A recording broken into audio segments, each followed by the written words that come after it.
Hey guys, my name's Joe. My name is also Joe. And welcome to SNES's Life. You're here for our fifth recap show, I think. Is it the fifth? I think so.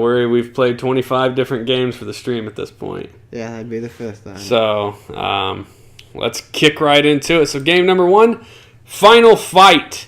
Released November 10th, 1991 here in North American region. It is a side-scrolling beat-em-up with a really bad plot line and some really weird heroes. So, let's talk about it. Graphics. I think the graphics were actually pretty good. Yawn. Yeah. My bad. I think the graphics hold up to modern arcade games almost. Yeah. I mean, it's been a while since we've been in an arcade, frankly. It's a bit more clunky, I think, than modern at least. But the controls aren't amazing. The graphics are, I think, pretty good. Yeah, I mean, if you just watch, as he, flips people over, you get good view and there's muscle definition and, the underside. They put some effort into the graphics, frankly.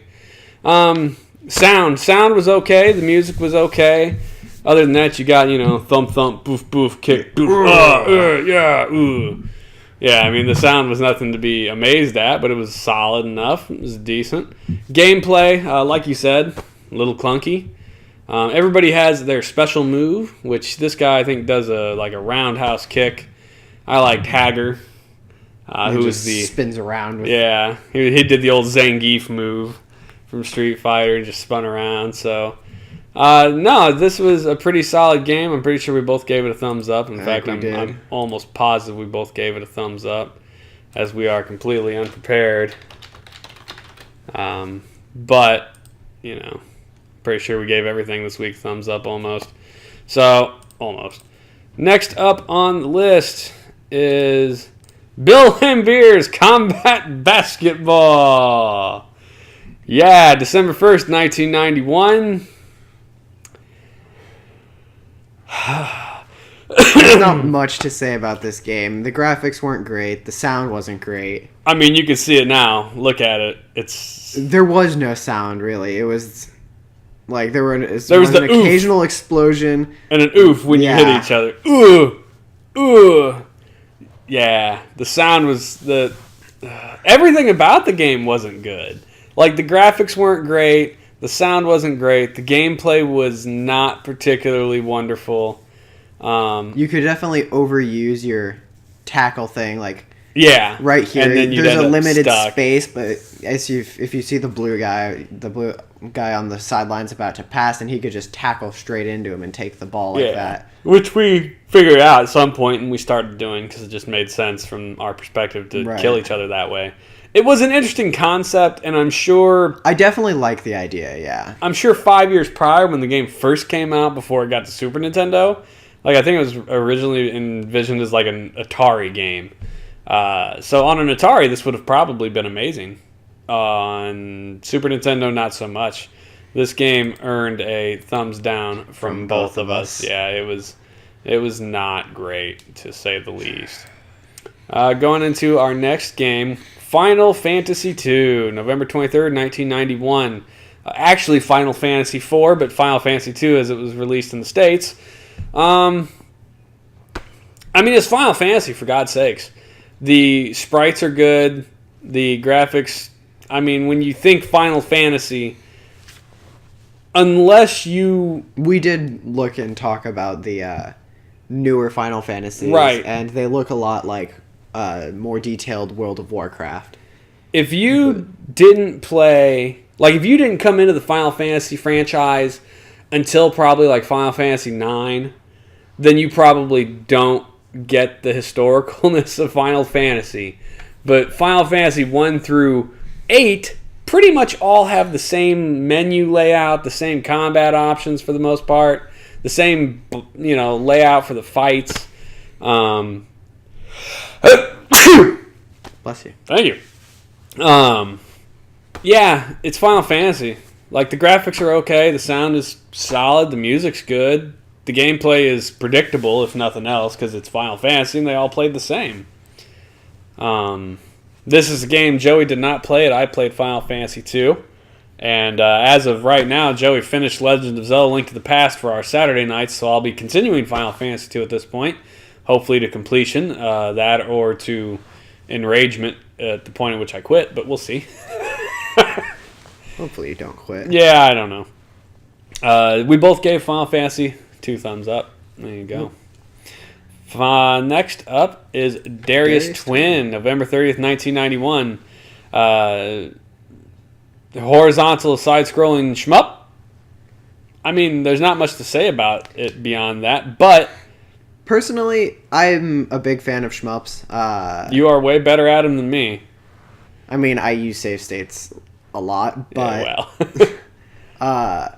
I really like shmups. This one was no...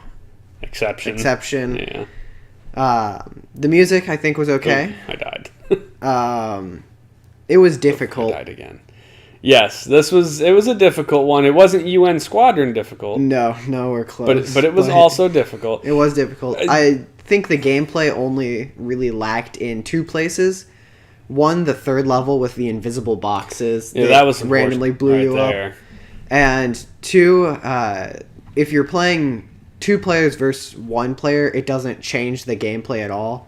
So you still get the same amount of power-ups and everything, and you have to either ration it between the two, which makes it basically useless, or you could do what we did, which was allow one person to get all of the power-ups, and inevitably the other person would eventually die. But yep. I will say that was the big appeal of this game, is it was 2 players. And it was 2 players at the same time. Right. Like, it wasn't like Gradius 3 or Super R-Type, well, you go, then I go, and then you go, and then I go. It was, we're both on screen, we're both fighting at the same time, which is way more interesting. But yeah, the problem, like you said, is you still have the same limited number of power-ups. Now, I will say this, super interesting about the game, it's very ocean-themed. Yeah. Looking at, I think it was on the box, and in the things that we looked up to figure out why the invisible boxes were killing us on the websites I saw, it always called it an aquatic-themed side-scrolling shoot-'em-up. Yeah.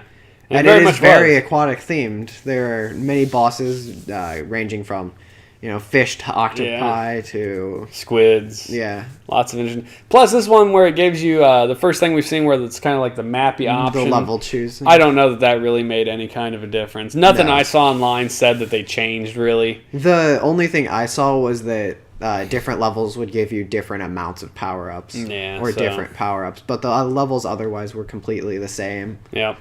So, this one was another... 2 thumbs up. 2 thumbs up, yep. We both enjoyed it. It was cool for the novelty of 2 players at the same time. Hopefully there's a lot more of that in the future of shmups, that as we get to them on the Super Nintendo. But, yeah, there's the one moment of slowdown, yeah. Yeah, there's only really one place where it slowed down. Yeah, there wasn't a lot of slowdown in this one. Not like some of the others, so, I mean, there's that much. So, yeah, very cool game. Definitely enjoyed it. Finally, up is... Super Ghouls and Ghosts, November 28th, 1991, North American region. The internet colloquially calls it the hardest platformer on the system. Yes? Yeah, it is very difficult. I think we did technically get through the easy mode. Yeah, we finished it on beginner mode, which stopped us at at the end of level 6.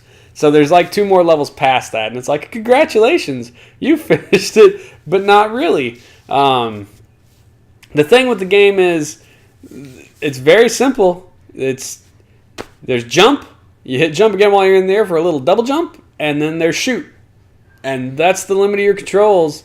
If you happen to get your gold armor, you can hold down your shoot button to charge up a magical spell, which is not particularly impressive.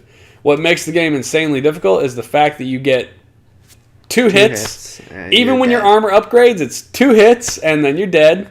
You go from armor to boxers, and boxers to dead skeleton.